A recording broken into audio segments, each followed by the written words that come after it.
we've done enough negativity for the moment, and I'm sure there's plenty more to come. So let me go into what I think is a match that I've always thought was the best match on the show, and definitely is the best match on the show, but actually turns out it's even better than I thought it was previously, which is the British Bulldogs against the Dream Team for the tag team titles. And suddenly, whilst I was watching this, I was like cast into a bit of a sleeper. This bit of a shocker. I was not expecting this one. Maybe it's just because previously I'd been lulled into sleep by the point on this show in the past, but this time I was like, this is bloody good. This bloody good match. This Dream Team versus the British Bulldogs. I'm really enjoying it. So this is a 13-minute match. The Dream Team defending against the British Bulldogs, but the Bulldogs win and take the titles after not particularly great finish. I will admit that. Basically, the Davey Boy Smith throws Greg the Hammer Valentine into the Dynamite Kid, who's kind of leant over the corner. They collide, and then Davey Boy Smith gets the pin on Valentine. But yeah, I was like, ooh, hang on, I'm going to actually put this in a match that I would recommend people to watch, which I just did not imagine any of these matches would manage to be. So I guess a recommend in terms of your scale, Stephen. Anybody else surprised by this? This match for me, it's not that it was bad, but because it wasn't bad, but I'm just going to say now, I mean, the show overall was putting me to sleep. It really was. And it just got to the point where I was just like, this is crap. And it just didn't have my full and undivided attention, because I was expecting it to be crap because everything else was. And I really tried, and it was all right. And in all fairness, I'm sure if I watched it back again, it'd probably be a lot better now that I know what the rest of the show was like. There were one or two things in it that I thought was right. The only thing that did sort of make me cringe is Greg Hammer did some sort of, it was almost like a front tombstone pile driver type thing. Like he went to do a pile driver and then dropped him in like the tombstone position, which looked a little bit scary. It was a good match, but yeah, I really struggled with it because the rest of the show just killed my interest for me. See, I think that's where I've been every other time I've watched the show, and why I completely slept on it and didn't take it into account how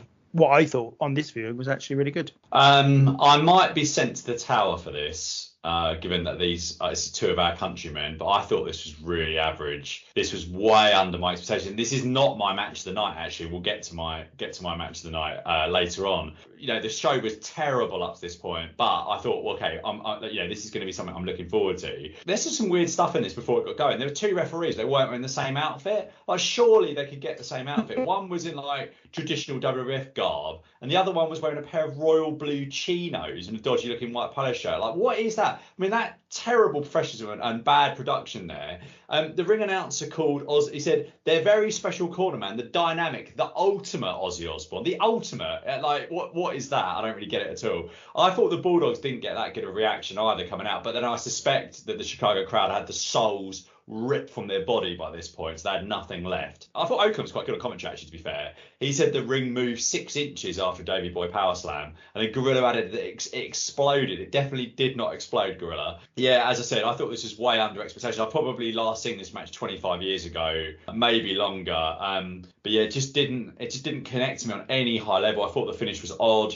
Afterwards, Davey announced that they were going to stay in the United States now they won the title, and Gene Oakland basically decided that they weren't going to give the microphone to Dynamite Kid. Sorry, is all I can say about it, really. I don't need to be sorry. I mean, until this viewing, I'd never paid this any attention in terms of it being a good match. And I thought, to be honest, that you wouldn't even pick a match out from this show as a standout. And then I watched it this time, and it changed my mind, and I really enjoyed it. I think, though, that I do have a tendency, watching really, especially older shows, to be really forgiving in certain ways. So I've watched a lot of the Madison Square Garden shows that take place in the 70s and 80s that are available on the network. And they are really one-dimensional. And so when something happens that is not one-dimensional and actually takes things up a notch, like even literally a suplex of any kind, it genuinely does. I find it quite intriguing, quite exciting. And I think this was just so starkly different from the first 7 matches on this show this time around that it just really went up massively in my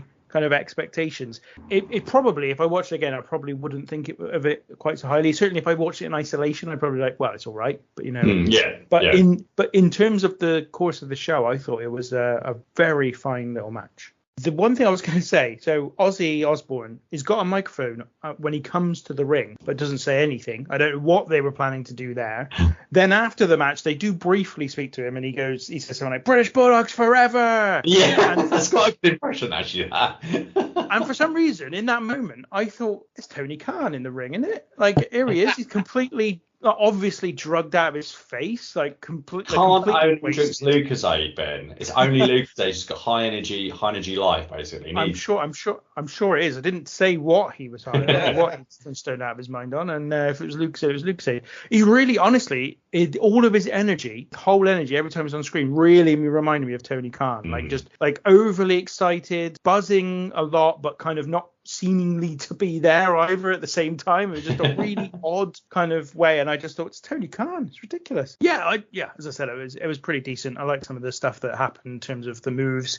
The fisherman, there was loads of really cool suplexes in the middle part, which I really enjoyed. And I think, to be honest, again, I'd perhaps go a little bit too hard for the suplexes. Just a big fan of a good suplex.